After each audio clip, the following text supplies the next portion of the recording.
Adi Schatz, bienvenue sur Latitude Pyrénées.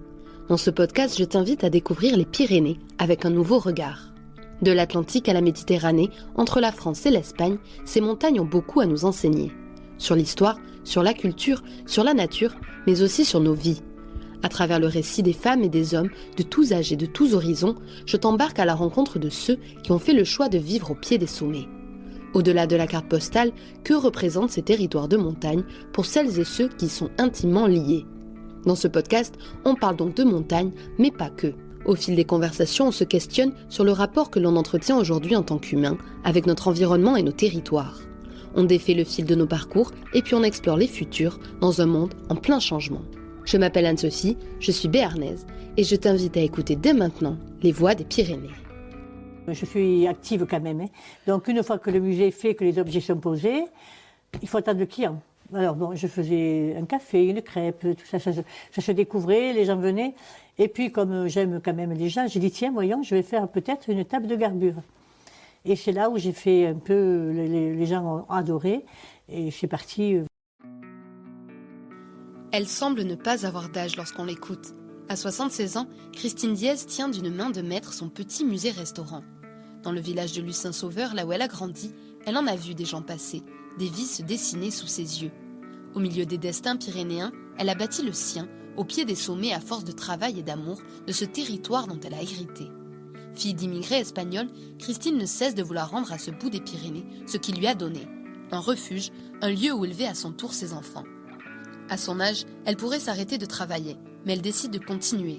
À travers son musée Luce et Coutumes, Christine transmet et tente de préserver les coutumes du passé. Lorsque je lui ai téléphoné, elle semblait étonnée. Je n'ai pas grand-chose à dire, c'est ce qu'elle m'a glissé. Quelques semaines après, à la fin de l'enregistrement, elle doutait encore de l'intérêt de ses paroles. Moi, je l'ai adorée. Vous me direz en commentaire ce que vous en avez pensé. Avec Christine, dans cet épisode, on parle des traditions du pays Toy. Ça veut dire petit en gascon. On parle de garbure, bien sûr, et on revient sur l'intégration de Christine dans une culture dont elle n'est pas issue. Et puis on disserte sur ce qu'il y a après la retraite. J'espère que cet épisode vous plaira, et je vous souhaite une très belle écoute. C'est parti! Est-ce que vous pouvez me dire, pour commencer, me décrire un peu où est-ce qu'on se trouve là, aujourd'hui? Ici, nous sommes dans le canton de Lucin-Sauveur. C'est la plateforme des trois stations de ski. Il y a Gavarnie, Barèges, le Grand Tourmalet. Et bon, c'est un petit village très accueillant, magnifique, quoi. Et là où on est assise aujourd'hui, ce lieu? Et oui, là, le lieu, c'est le musée-restaurant Luce et Coutumes que j'ai ouvert à ma retraite.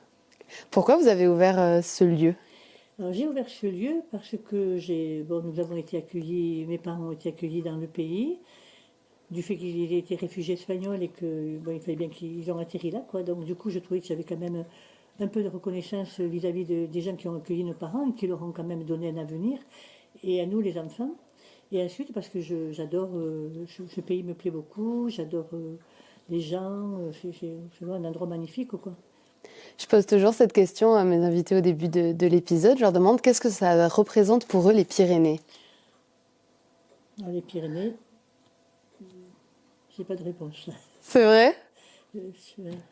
Qu'est-ce que ce lieu ici, Luce, symbolise pour vous, vivre ici, dans cette région, dans ces territoires? Oui, c'est magnifique. On a un paysage magnifique, on a des montagnes, il y a des promenades partout, il y a une grande liberté, c'est verdoyant, il y a des ruisseaux partout. Nos enfants ont été élevés dans la liberté, hein, ils ont toujours été dans les prés, dans les jardins, on fait des cueillettes.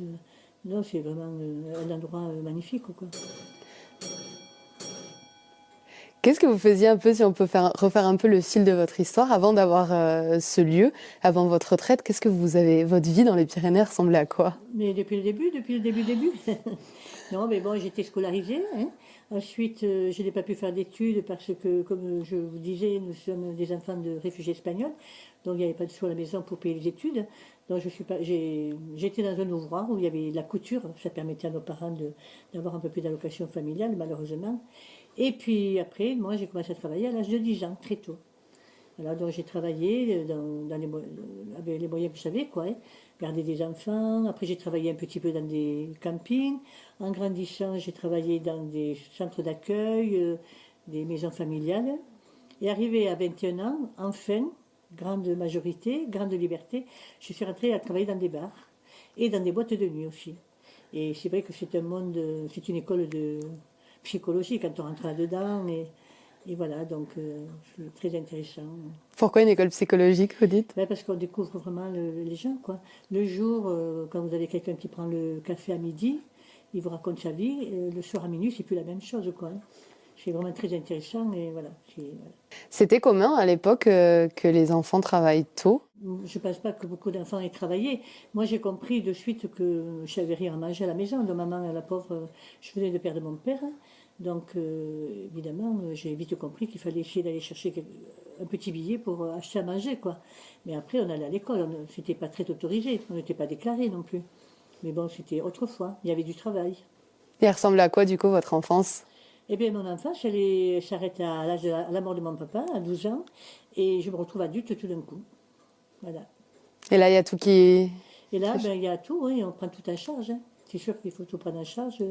Et voilà, notre maman elle était merveilleuse, et bien sûr, elle nous a donné tout ce qu'elle n'avait pas.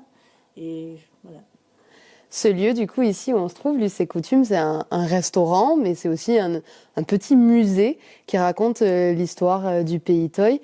Qu'est-ce que vous avez voulu raconter à travers ce lieu? Oui, j'ai quand même voulu, il faut quand même savoir que avant le pyrénéisme et avant le thermalisme, c'est-à-dire dans le 19e siècle, la vie était très très dure. Hein. Il y avait même pas de fenêtres dans les maisons, il y avait juste un feu de bois, et il n'y avait rien à manger. En fait, ils n'avaient que des légumes et des farines. Et si par chance ils avaient un peu de viande et du beurre, ils le vendaient justement pour essayer de gagner un petit peu d'argent. Donc j'ai trouvé ces hommes très forts, très courageux, très vaillants. Voilà, donc on ne peut pas oublier ces choses-là. Je trouve que c'est vraiment, on les appelle les toys, mais c'est des hommes à fort caractère, et voilà. Et à travers, du coup, tous ces objets, vous avez plein d'objets ici. Est-ce que vous pouvez peut-être nous en parler un peu Et oui, alors justement, je suis très contente parce que du fait d'avoir ouvert ce musée, j'ai démarré avec quelques petites affaires, mais après, les gens du pays, quand ils sont rentrés, ils ont été bluffés parce qu'ils disent que c'est vraiment ressemblant à ce qu'ils ont vécu. Enfin, c'est bluffant un peu. Le hasard a fait qu'on est tombé pile avec la cheminée qu'on a construit, l'horloge qui sonne, les objets, le bois, les rouets, enfin tout ce que vous voyez là. Et donc du coup, ils nous apportent plein d'objets. Et effectivement, beaucoup d'objets, parce que les hommes travaillaient beaucoup à force de dos ou d'âne, quoi. Ils portaient tout. Il n'y avait pas du tout de chemin. Les montagnes n'étaient pas du tout ouvertes, donc il fallait tout faire comme ça, quoi. Et donc, ils nous ont amené beaucoup d'instruments, beaucoup de matériel pour porter les charges et tout ça. Donc, je trouve que c'est intéressant de les garder, quoi. C'est dommage que ça va partir à la poubelle, autrement, c'est dommage. Est-ce que vous arrivez, à travers les objets, à transmettre justement aux gens qui ne sont pas issus d'ici cette histoire aussi? Oui, alors énormément. Je pense que la clientèle qui rentre est là, est déjà sensibilisée par ceux qui vont voir. Et c'est vraiment merveilleux parce que on sent qu'ils sont de suite. Il y a une sensibilité. J'ai vu des gens pleurer parfois. Un souvenir qui les rattrape, ils se rappellent de quelque chose, ne serait-ce que le lit. Des fois, j'ai vraiment vu beaucoup d'émotions dans le regard des gens.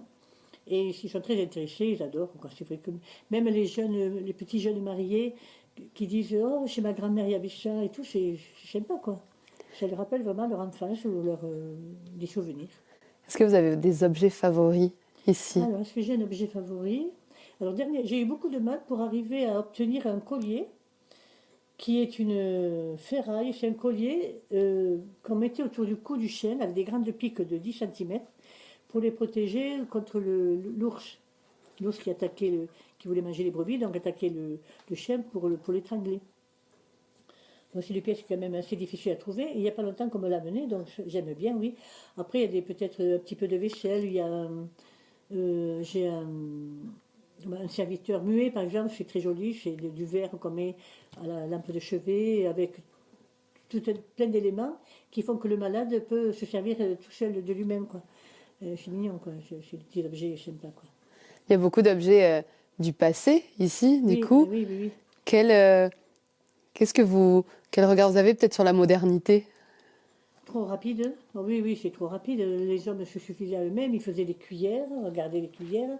il faisait les assiettes. Bon, il ne faut pas exagérer non plus, hein, mais oui, moi quand je vois les clients le soir, je ne sais plus où poser ma soupière, parce il y a le portable, le masque et tout ça, et c'est plus possible, quoi. Enfin, et puis après, ils oublient de discuter entre eux.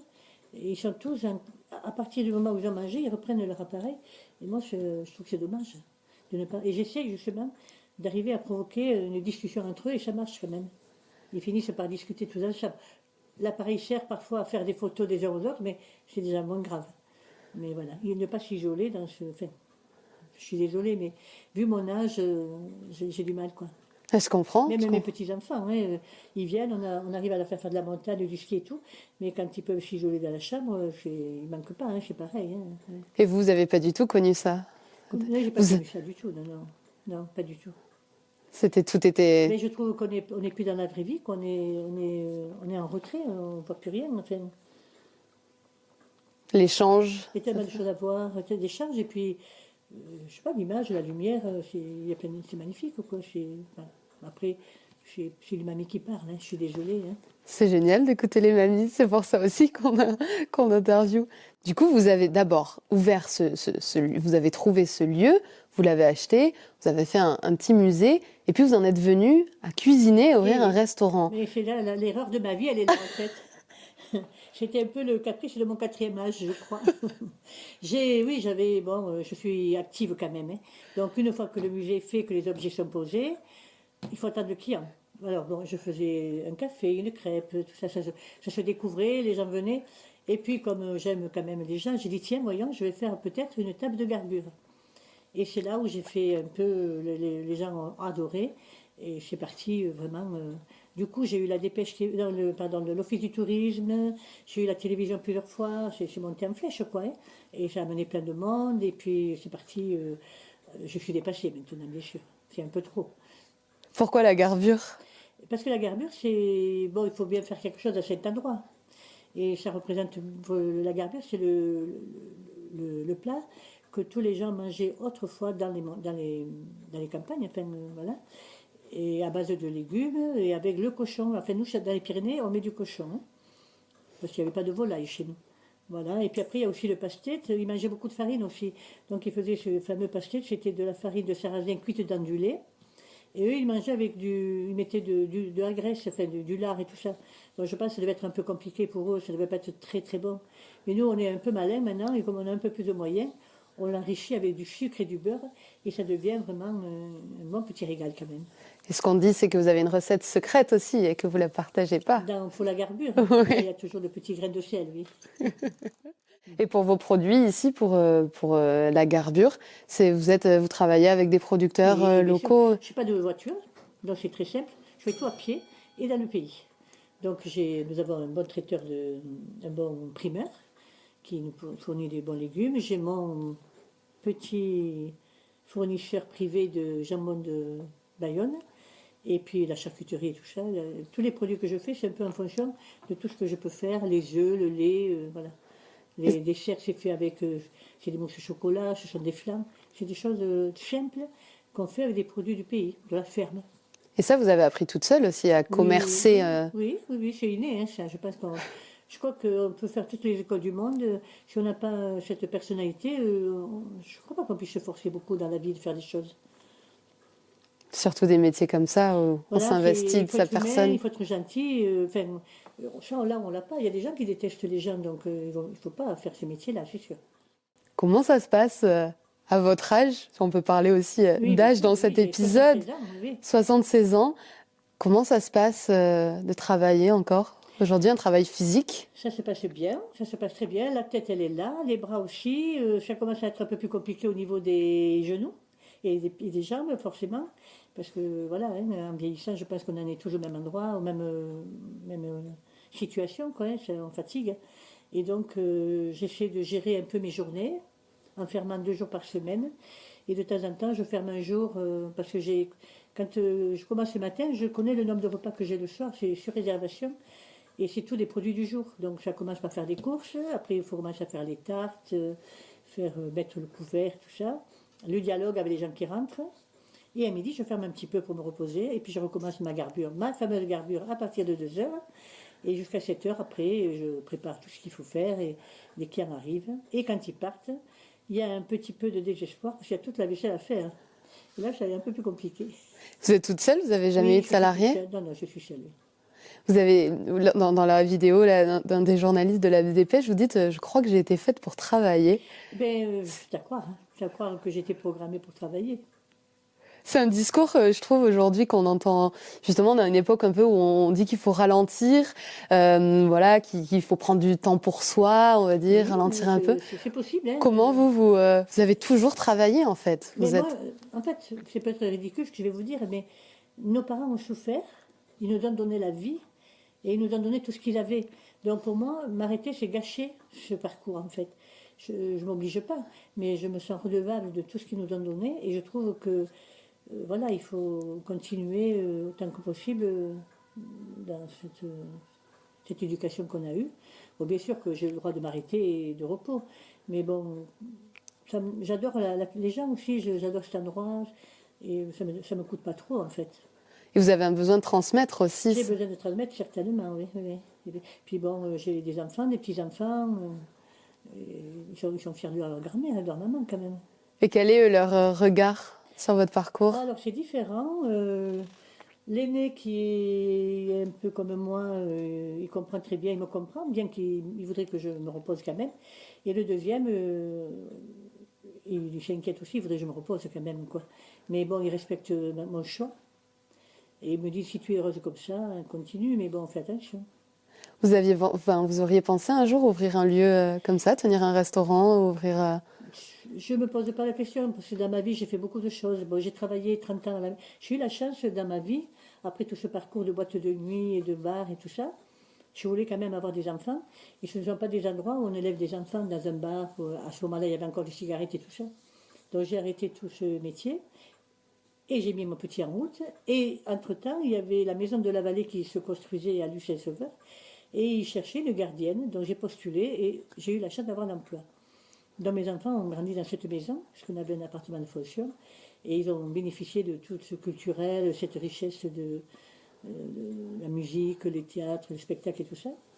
Et bon, donc, justement, à ce moment-là, il y avait des associations avec des enfants, de la musique, du théâtre. Et je me suis beaucoup investie. J'ai fait beaucoup de costumes de théâtre pour voilà. Et voilà, donc oui, je savais, j'adore dessiner. Oui, je savais que j'arrêterais pas. Enfin, je ne savais pas ce que je ferais. J'ai écrit le livre de ma mère aussi. Son histoire. J'ai besoin toujours de. Moi, je crois que c'est dans le truc de chacun. Hein, on a envie de créer ou pas. Vous n'avez pas de limite? Oui, je ne sais pas, mais peut-être que si maintenant quand même. Je commence à sentir qu'il faut que je ralentisse un peu quand même. Oui, mais Ah, mais vous n'avez pas vraiment, vous mettez pas de limite à Non. vous-même, j'ai l'impression. Non, j'ai encore des projets que je ne réaliserai pas, certainement. Mais oui, j'aimerais encore faire des choses. Et c'est important pour vous de vous impliquer sur un territoire où vous vivez? Énormément, oui, bien sûr, oui, oui. Oui, parce que c'est quand même. Oui, on a été reçus. Je trouve que nos parents, ils ont quand même été bien accueillis. Ça a été dur hein, pour eux. Hein. Mais bon, on est bien. On a été élevés là, on a grandi là. Comment vous voyez l'avenir de ce lieu? Là, je ne le vois pas du tout. Je ne vois pas du tout parce que j'ai donc mes deux enfants et l'aîné devait le reprendre et puis bon, il a trouvé une autre voie qui l'intéresse beaucoup pour le moment. Donc il me dit, maman, je le reprendrai plus tard. Et à ce moment-là, je lui dis, tu le reprendras dans 1 an ou dans 20 ans? La question, elle est là. Parce que moi, je ne pourrais pas attendre 20 ans. Et alors, je ne sais pas. Le mettre en gérance, c'est ennuyeux parce que c'est quand même très personnel. Il y a des objets, je ne sais pas du tout comment ça peut se produire. Changer aussi l'alimentation, je trouve que c'est dommage parce que ça fait partie du concept, quoi, en fait. Donc, c'est compliqué. Mais je ne sais pas du tout. Est-ce que je finirai par ne plus faire à manger le soir, faire la visite du musée avec des goûters? Je ne sais pas. Mais après, c'est vrai que moi aussi, je vais avoir besoin peut-être un peu plus de temps pour moi maintenant. Vous en avez déjà pris du temps pour vous dans votre vie? Non, pas trop. J'en ai pris dans mon activité. Si, mes enfants, quand j'avais des moments de tranquillité, on allait à montagne, on allait à la mer un peu quand même, tout ça. On a quand même, on a bougé un peu, on a une vie de famille. Mais oui, j'ai toujours été très, très prise, et très entreprenante et très prise en fait. Je suis quand même un peu pénible pour mon entourage parce qu'il faut me suivre. Hein. Et c'est quelque chose de commun, vous trouvez, dans les vallées de montagne, d'être actif Je ne sais pas, je ne peux pas vous répondre là. Je pense que oui, les paysans, les toys, eux vont rester dans leur, oui, dans leur métier longtemps, parce qu'ils n'ont pas trop le choix.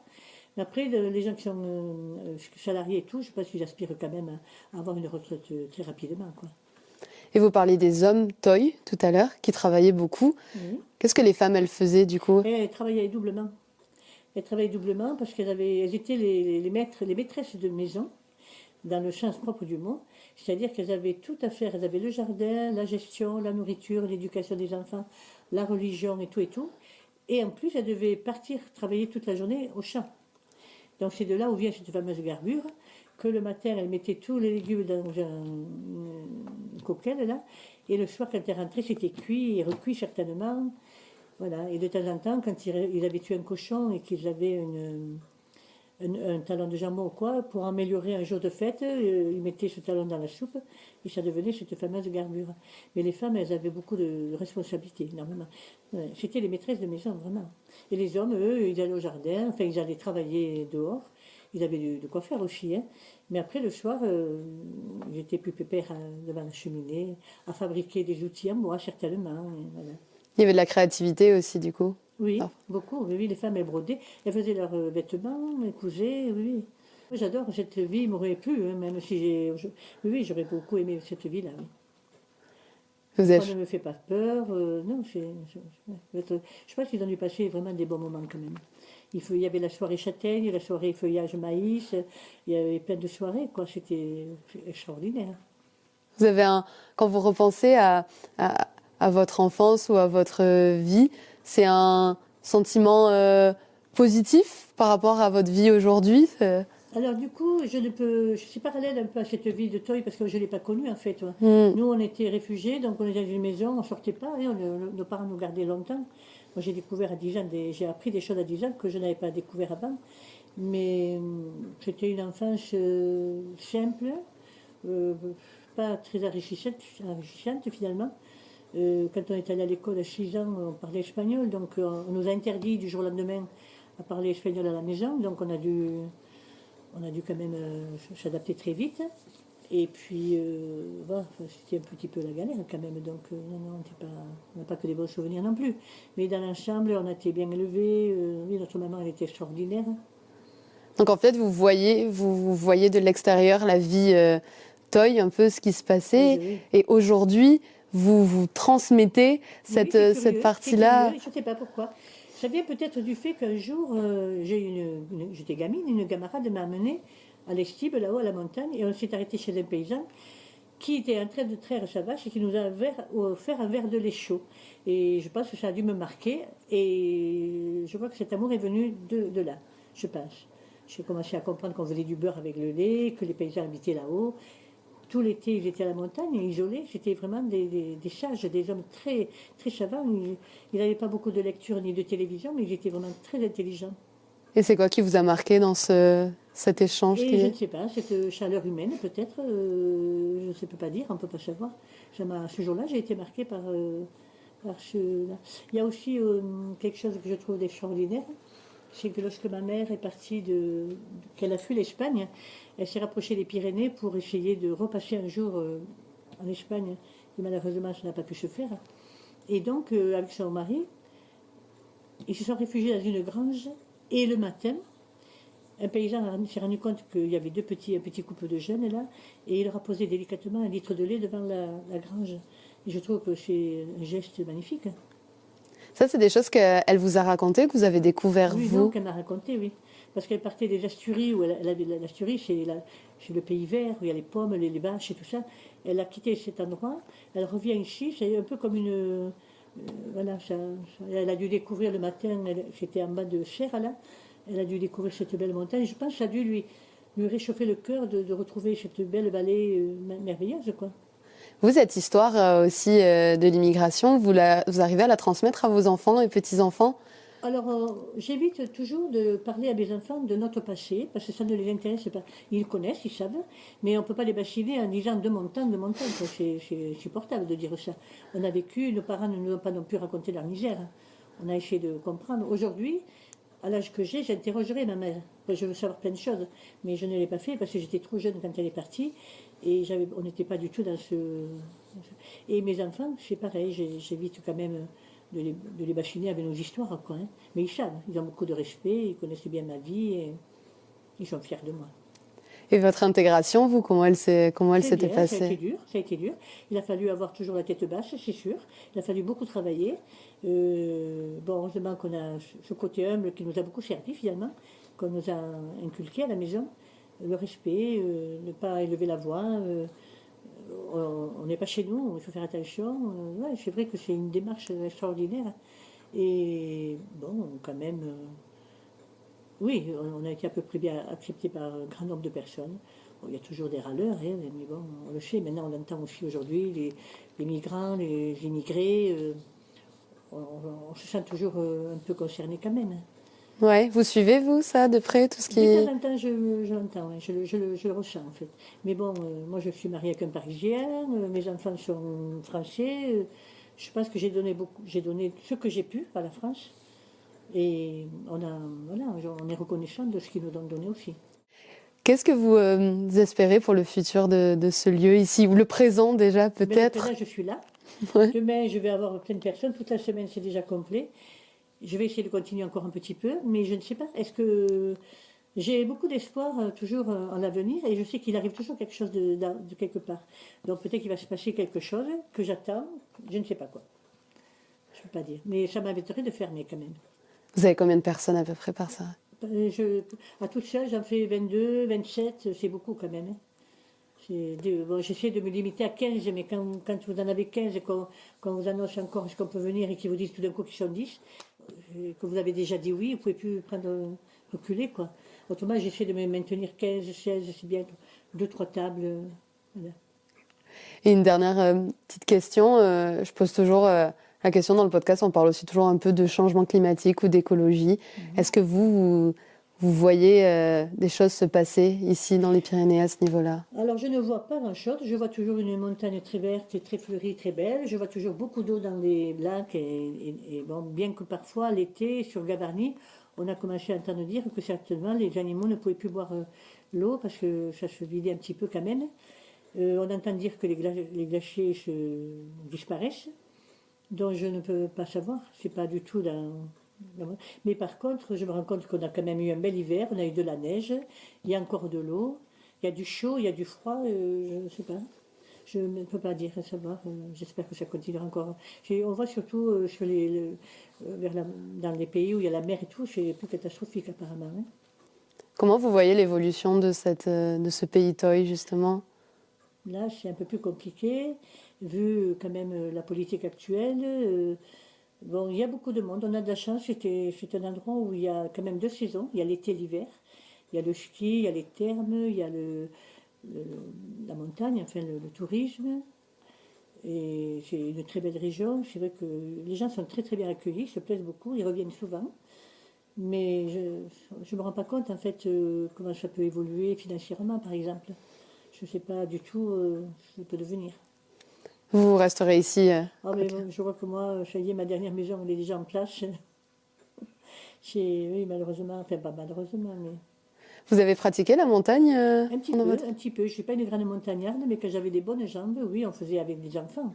On a passé des journées en montagne, on a fait de la cueillette, myrtilles, framboises, champignons. Enfin, oui, les enfants disent toujours qu'ils ont eu une enfance dorée, c'est sûr. Ça aussi, c'est important pour eux de savoir qu'on a pu leur offrir ça quand même. Et qu'est-ce qu'elles vous apportent, les montagnes, peut-être, à vous? Oh, mais moi, je suis mon oxygène un peu, hein, quand je pars, quand ils allaient à l'école, parfois, je partais un petit peu et c'était ressourcement, quoi. De partir dans la forêt, ça fait du bien de se retrouver tout seul.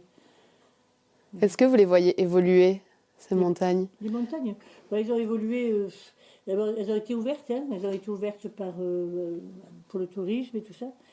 C'est peut-être un peu dommage, mais bon, c'est aussi l'évolution, on ne peut rien y faire. Vous restez plus souvent dans la vallée que proche des sommets? Oui, bien sûr, maintenant, oui. C'est très rare quand on monte un peu en voiture. Mais oui, maintenant, puis j'ai plus le temps trop, hein. Ah oui, vous êtes bien Quand occupé. Je repartirai. Aller aux framboises, je peux plus. Aller aux myrtilles, je peux plus parce qu'il y a des trous de vache. Je me suis cassé une cheville en ramassant les myrtilles. Donc on m'a interdit cette activité. Alors maintenant, je suis consignée à faire de la gelée de myrtilles quand on m'amène les pots de myrtilles. Mais bon, c'est plaisant aussi. Je vais poser les 3 petites questions de la fin. La première, c'est quel est votre lieu préféré dans les Pyrénées? Mon lieu préféré dans les Pyrénées, c'est ici. Est-ce que vous avez un endroit à recommander autre qu'ici, peut-être pour manger? Non, ça je ne le ferai pas parce que ce sont tous des collègues. On me le demande souvent et je ne peux pas me permettre de le dire. Je ne veux pas le dire. Ok. C'est, comment on dit? C'est noble. Oui, parce que c'est... Pourquoi favoriser plus les uns que les autres? Dire la viande, elle vient de là, le machin, il vient de là. Moi, j'ai beaucoup de respect et je n'aime pas le forcing. Voilà. Et je n'aime pas non plus me vendre trop, quoi. Enfin, j'aime que quand les gens viennent à moi, ils viennent d'eux-mêmes et j'ai l'horreur de faire de la pub et tout ça, quoi. Et est-ce que vous avez peut-être, chaque fois pour les auditeurs, je demande si vous avez un livre, un film, quelque chose qui vous a marqué? Non, on m'a jamais demandé. Un film qui m'a marqué? Oui, quelque chose que vous pourriez partager, que vous avez peut-être lu dans votre vie sur les Pyrénées, sur la montagne, ou juste une ressource que vous avez aimée, que vous pourriez partager avec les auditeurs? Nous avions l'ancien maire d'Esquiez qui est décédé depuis longtemps, M. Lavedan, qui avait écrit un livre, c'était La vie du Pays Toy, sur 2 siècles à peu près. Même sur les origines, alors je l'adore, je le consulte beaucoup. C'est de là où j'ai sorti les panneaux que j'ai écrits, avec sa permission, mais de sa fille, bien sûr.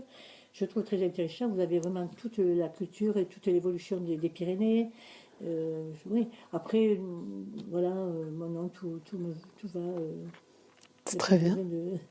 Est-ce que vous avez quelque chose à ajouter dont vous aimeriez parler ou que les auditeurs puissent entendre? Non, pas forcément. Non, merci beaucoup. Mais de rien, de plaisir. Hein. Latitude Pyrénées est un podcast indépendant. Alors si vous aimez les épisodes, je vous invite à laisser 5 étoiles ou un commentaire sur votre plateforme d'écoute préférée. Vous pouvez aussi me suivre sur les réseaux sociaux, notamment sur Instagram, sous le nom Latitude Pyrénées. Et puis si vous souhaitez soutenir financièrement le podcast en donnant quelques euros par mois ou en faisant un don ponctuel, une cagnotte Tipeee est disponible en ligne. Vous trouverez le lien dans la description de l'épisode. De mon côté, je vous dis à très vite pour découvrir une nouvelle voie des Pyrénées. Adi Schatz!